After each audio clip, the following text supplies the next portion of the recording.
The Rothmans Cape to Rio is brought to you by Rothmans Racing.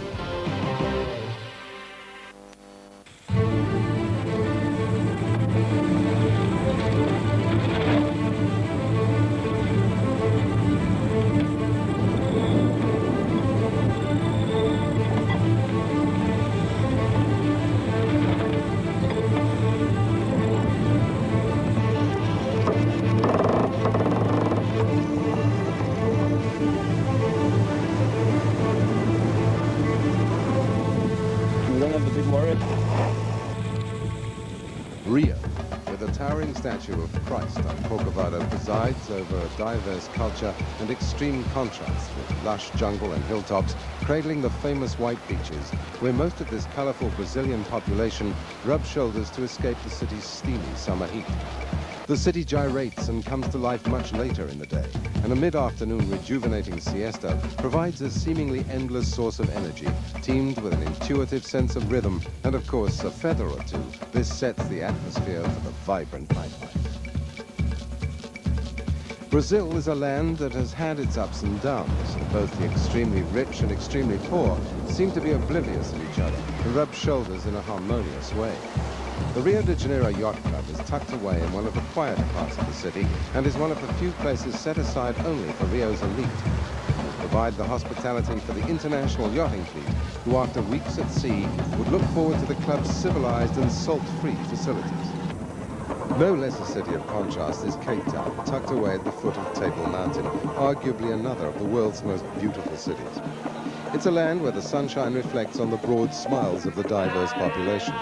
The music of Cape Town has a rhythm of its own and has a magic in it that will leave the most somber sailor with a memory of swaying hips and a vibrant culture. It was Rio time again, and that meant one of the finest long-distance events on the world sailing calendar was about to start, the 1996 Rothmans Cape to Rio Yacht Race.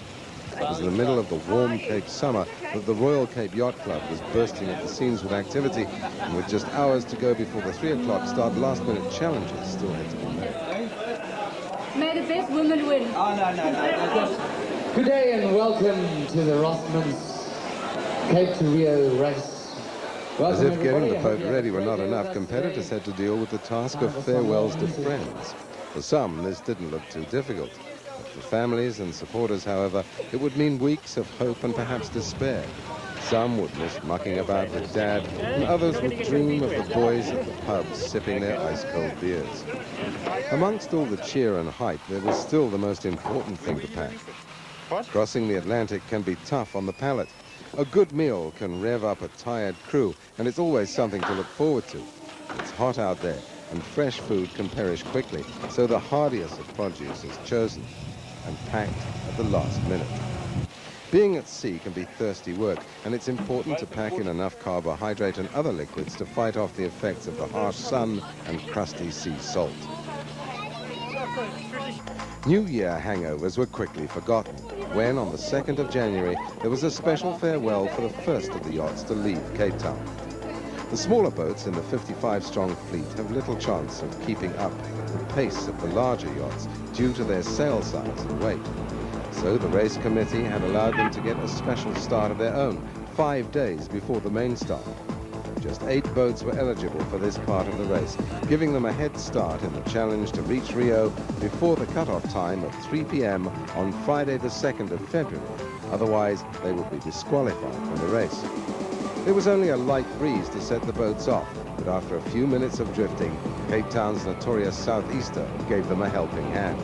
Up went the spinnakers, and suddenly the race had begun, even drawing the attention of one of the entries in the main fleet, who still had a few miles to cover in order to pass the requirements of the race committee. An important psychological safety note during the grueling race is the communication vessel Telkom Maritime. During the race, she would provide a 24-hour link between the competitors, their families, and the race committee.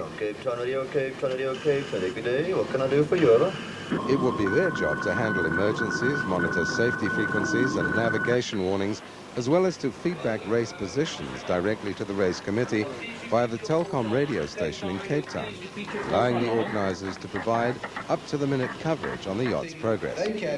A race briefing was held where, for the first time, 55 skippers from all corners of the globe have the chance to rub shoulders, be sure they were familiar with the rules and regulations, and hopefully pick up some last-minute weather tips. 90% of the time we have winds in this area under 10 knots. So this is obviously a good place to keep away from. The race is run between what must surely be two of the most beautiful cities in the world, beginning in Cape Town with the southeasterly trade winds providing a fast downwind course of just over 3,500 nautical miles, with the island of Ilha del Trinidad as a mark of the course to port, finishing off at Copacabana Point, Rio de Janeiro. Bill Gucci's Warrior was set on taking the coveted South Atlantic trophy from the likes of tough international competitors such as Italy's Sia Crush. Checker 2 is no stranger to South Atlantic races, and for the first time an all-girl crew on Kelly Girl will be part of the adventure. Yachting legend Bertie Reed makes a welcome return to competitive sailing, and Sweden's Nicorette will be going for line honours, with Cape Town's Melanix Maritime expecting to perform well. The enthusiastic crew on board Wizard would give the Whitbread 60 entry a run for her money, and Merlin was determined to be up with the front runners. In the cruiser class, the schooner Rebecca was a favourite, and in the multi-hull class, Bossy International could end up leading from the start. There it is, waiting for that start gun any second now. That's going to go off, and the 1996 Rothmans Cape to Rio is going to be underway. Wizard and Quorum. Wizard has pulled in a sail, she's going flat out. And the 1996 Rothmans Cape to Rio yacht race is on. 15 days, 3 hours and 10 minutes, the record. And can that record be broken this year, Rob? It certainly can. Fancourt's Morning Glory and Nicorette are definitely line honours contenders. My money is on Fancourt's Morning Glory for this one. Well, 54 yachts entered the 1996 Rothmans Cape to Rio. And of those, 8 of those have already gone. That's the cruising class. They left on Tuesday already. And 46 boats are on their way to Rio de Janeiro. And they're a couple of minutes already into the race. That's Ren Freight. Ren Freight carrying a little container of Clifton sand all the way to Rio. My money's still on that boat there, Fancourt's Morning Glory. Okay, here goes the Spinnaker on Fancourt's Morning Glory. Lots of activity going on there, JJ. Yeah, absolutely. The Pinnacle will be blowing in a few seconds. The jib will come down with the Genoa. There we go. And they're going out into the lighter wind towards Greenpoint. That's so it looks hairy now, but it'll be getting lighter before they turn the mark and go back out to sea for more breeze. There's an armada of ships and boats and crafts getting yachts out of here. That's Warrior again for that wonderful Spinnaker. Of course, the skipper, Rick Nankin, was first to Rio last time on Broomstick, and so he's hopefully wants to do well again. Just explain to us what's going on With now. Table Mountain blocking the wind, the conditions were erratic at the start, with southeasterlies in part of the bay and a westerly backdraft in another part of the bay. This forced erratic spinnaker changes, and not more than 5 miles out of Cape Town, the fleet split, and it became obvious that handicap honours would not be a matter of size, but tactics. The first all-girl team in 26 years to tackle the Rothmans Cape to Rio race is bound to turn heads as this intrepid crew throw themselves enthusiastically into what is traditionally known as a man's sport. They're an experienced international crew and have a knack of making the most difficult physical tasks look easy, proving that it's not all brawn, but brain that gets you to the finish line with the best of them. Well, first of all, they all expect us to do it our way. We will be doing it our way. We won't be doing it the hard way like they will do it. We'll do it the smart way. The smart way seemed to be the best way, and the academics on board H2O had done their homework for the journey based on months of university research. We try to involve UCT from the beginning as much as possible because we're students there and we knew we could get backing from them. So the 2 departments we went for were the Environmental and Geographical Science Department. Then the other department we involved was the Sports Science Department, and hopefully that'll give us some sort of edge when we're sailing the boat short-handed and not getting as much sleep as we should and that sort of thing. And happy to be leaving behind the first day of school were the students on board Deal, who spent most of the summer preparing for the Ocean Challenge. I'm just waiting now for them to get out there and feel what it's really like to be cut off from land and families and all the sort of hang-ups and backgrounds. They're now individuals, they're now part of a team, and I think it's going to do them a lot of good. For the first 2 days in relatively light winds, the fleet made slow progress, and it seemed as if the boats were still finding their sea legs as positions seesawed. Many of the navigators already had the high-tech weather predicting equipment working overtime, hoping to get an early lead and setting a positive atmosphere amongst the crew.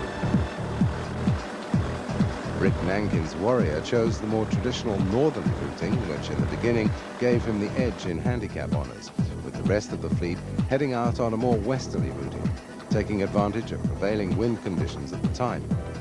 At this point, the sailors were still wrought with tension and excitement after the exhilarating start, and after many months of hard work preparing boats and crew for the long journey ahead, finally they could put their efforts to the test. There was no time to relax as navigators pondered weather charts and crew readied themselves for a last-minute sail change. Thoughts of family, friends, and the comforts of life on land were slowly being swept away by the breeze. There was no turning back now, just time to settle down, focus on the race, and contemplate the many hours of wide open space between them and Rio. The Rothmans' Cape to Rio race is more than a dash across the South Atlantic by a fleet of sleek million-rand vessels, all hoping to grab line honours. The race is something of an ultra-marathon for sailors. On one hand, there are top performers who will inevitably grab the glory in their quest for line and handicap honours, while on the other hand, the vast majority of the fleet is simply out there to make the journey in one piece, to have fun and achieve their own goals. This for them was the beginning of a journey of self-discovery where the endless ocean would test their character and give them the satisfaction of overcoming hardships and meeting challenges. As the race entered its third day, high technology and yacht size were coming to the fore as the highly rated pre-race favourites dominated the competition. Fancourt's Morning Glory, Hasso Plattner's new ILC 70, had swept into the lead on handicap for the first time, as well as consolidating their position at the head of the fleet as they moved in a northwesterly direction around the South Atlantic high-pressure zone. Last time we won the handicap, and a friend of mine here in Cape Town, he said there's only one real honor, and that's first ship home. So it's pretty much depending on the weather, as the record is. So primary objective is to win the race, first ship home, second break the record, third win the handicap. So what is it that makes life at sea so appealing? Well, at the end of a tough day's work, there are no traffic jams, just a spectacular sunset to clear your thoughts. There's nothing more comforting than the sound of the ocean that gently sings a lullaby as memories of some other life in the chaotic 20th century are forgotten. No hot and cold taps to juggle, life gets very simple on board, and in moments of madness, there's no one to stop you living your wildest fantasies. Black cat. A couple of poached eggs. Bread. Some bread and crackers. A smorgasbord of salad stuff. Cheese squares. A variety of cold cuts. There's always at least one on board who takes on the rather serious business of plotting the race, keeping an eye out for Rio and watching out for the opposition. Or were they really just shirking their domestic duties? Thanks for the sewing machine, Linda. A sailor's work is never done, and after a deep sleep of just a few hours, you had to get back down to daily tasks like recording memoirs that would someday hit the bestseller list. Sometimes there just weren't enough hours in the day. Strong winds were quite a social affair, and the sheer exhilaration of speedy sailing was enough to get everyone on deck working their positions, sometimes the only exercise one would get in the day.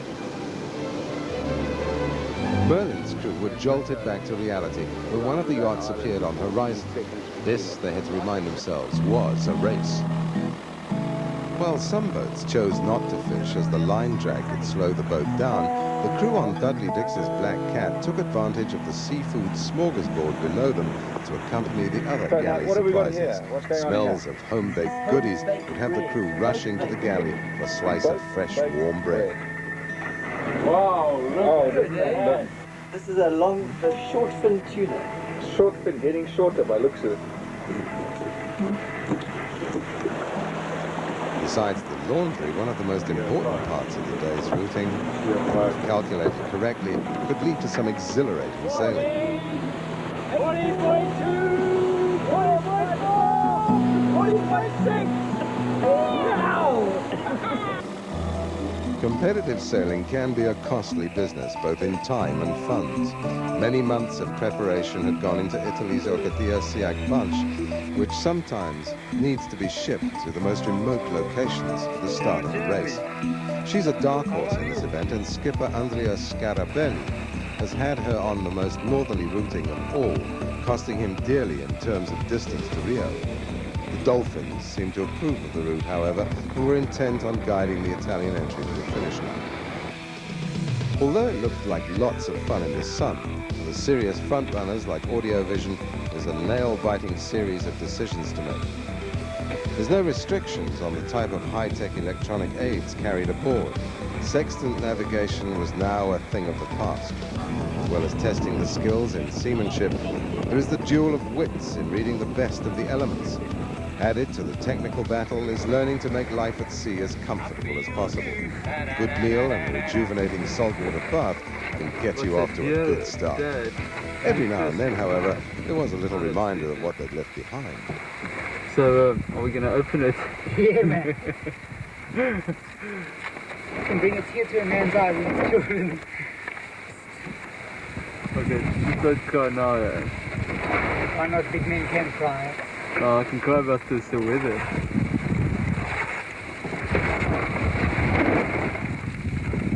Take the lemon cream. Open them. And share them out with the food. It's so kind of you. Howdy, my boy, how are you? There's a constant layer of sticky salt covering your body. A few liters fresh water on board is kept aside for cooking and emergencies, so when the heavens open, it almost seems a miracle. Every conceivable container was quickly put on deck to catch the precious few drops of rainwater to wash the dreaded salt away. Competitive sailing can test the nerves of the most patient skipper.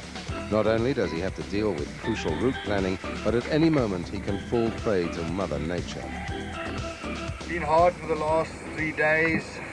We've had our worst mileage in the last 24 hours, only 123 miles.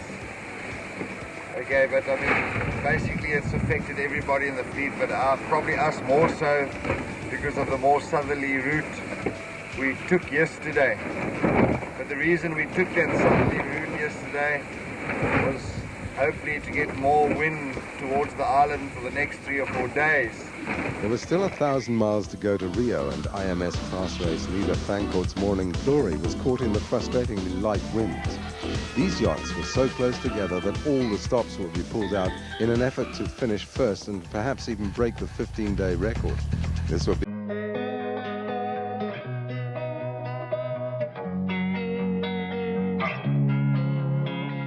losing time, I'm fading fast. I just wanna make it last. Try to let go of the past. I close my eyes, embrace the blast. Sleepless nights and headaches stack. Restlessness to hell and back. What's my purpose? What do I grab? A slippery surface, a heart attack. And sometimes you just gotta believe there's something that'll give you relief. There's something that'll have what you need. What you need.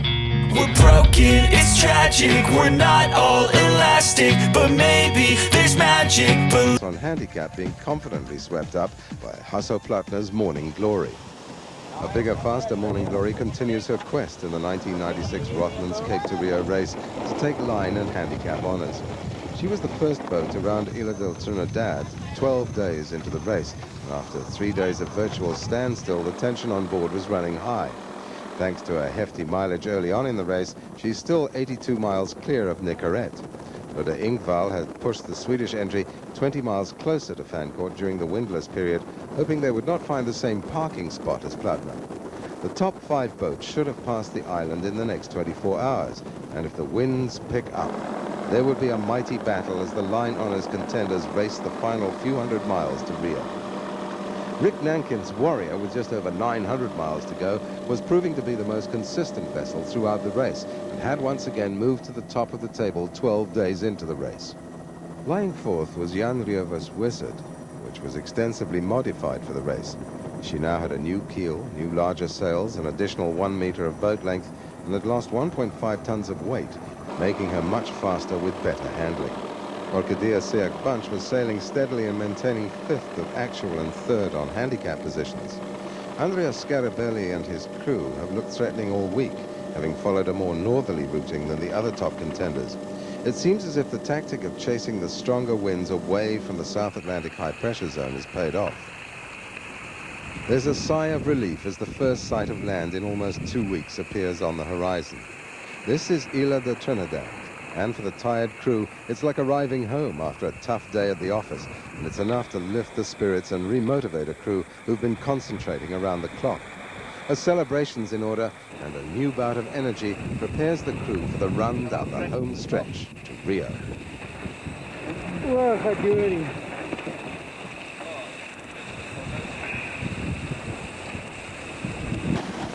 By the 18th of January, the faster yachts had rounded Isla de Trinidad. Hot on their handicapped tail was Norge Kennedy's Renfrew. Although she was 5 days behind, she was starting to worry the front runners and still had a chance to prove that you did not need endless funds and a big boat to do well. Right, that's the trophy we hopefully are going to get. I'm not trying to sound too confident, but we must at least be a little bit positive. The Charger 33 is the smallest boat in the IMS fleet and was purchased with the intention of doing the 1993 Cape to Rio race. But race sailing can be costly, and the dream fell away with the lack of sponsorship.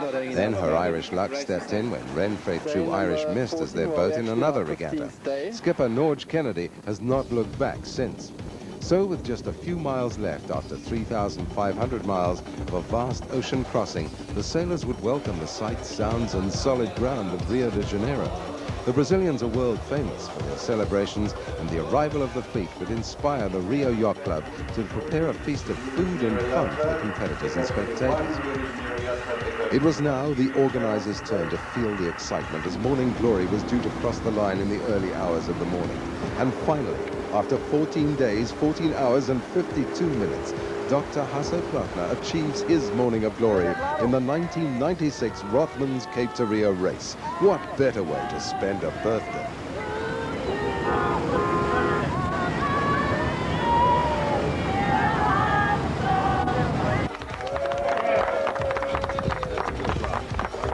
Welcome to Rio. Welcome to Rio de Janeiro. I said this in Cape Town. We either break the record or we win the handicap. We can't do both.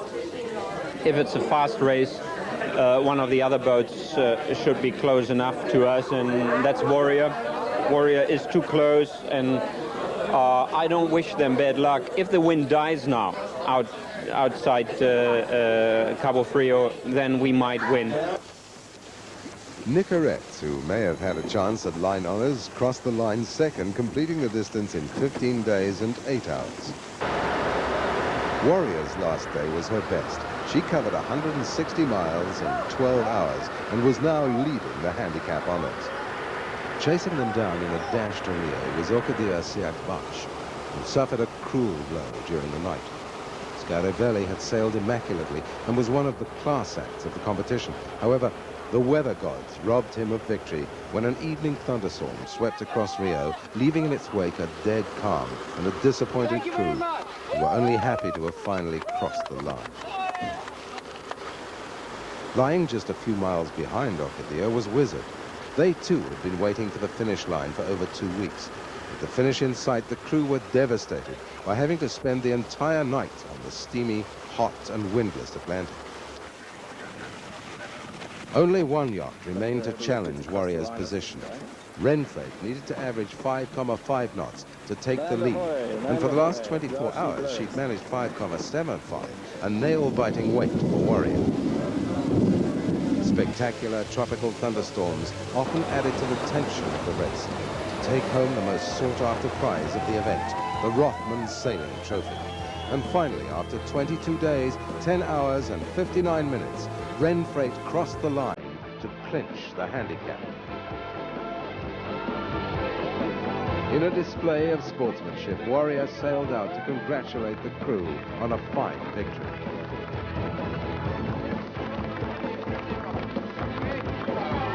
It's a remarkable victory, as it was achieved in the face of fierce competition from much bigger, brand new yachts. We had a great team. We all worked together well. We all had a vision. We had the cutout of the trophy pinned to the bulkhead between the boat speed and the compass. And every time we looked at the speed, we saw this trophy, and we worked towards it. We didn't fish. We didn't swim. We worked 24 hours a day to achieve that aim. The prestigious handicap title and trophy goes to the Ren Freight crew. Hasso Plattner's Fan Kort's Morning Glory taking line honours.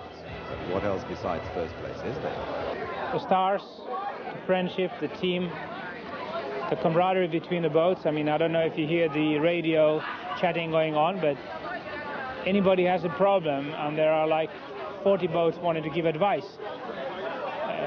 It's an incredible experience to be part of something like this. It's bigger than anything else. It's bigger than life, really. The Rothmans Cape to Rio race is a voyage of discovery for everyone.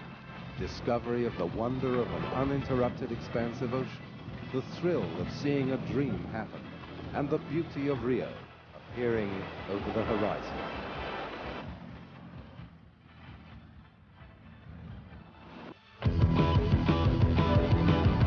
The Rothmans Cape to Rio was brought to you by Rothmans